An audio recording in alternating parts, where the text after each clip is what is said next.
سلام عرض می‌کنم خدمت شما دوستان و فامیلای عزیز. با مستند دیگری از اصلاح الگوی مصرف در خدمت شما هستیم. این قسمت خانم آرینا شاوردی نقاشی زیباشون رو برای ما ارسال کردن. بریم با هم این نقاشی رو ببینیم. سلام عرض ادب دارم خدمت همشهریان عزیز. من آرینا شاوردی هستم. من هدفم از این نقاشی اینه که وقتی شیر آب رو باز می‌کنیم کامل ببندیم که دیگه چکه نکنه و وقتی در حال استجمام هستیم آب رو ببندیم آب هدر نره و وقتی می‌خوایم مسواک بزنیم بهتر از لیوان استفاده کنیم و من یک اشاره نوشتم که میگه با سرریزی در آب آینده سبز بسازیم.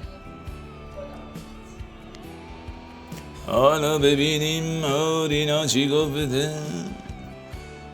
گفته اگه داری همون میکنی یا که مسواک میزنی آب رو نباید هدر بدی جانم.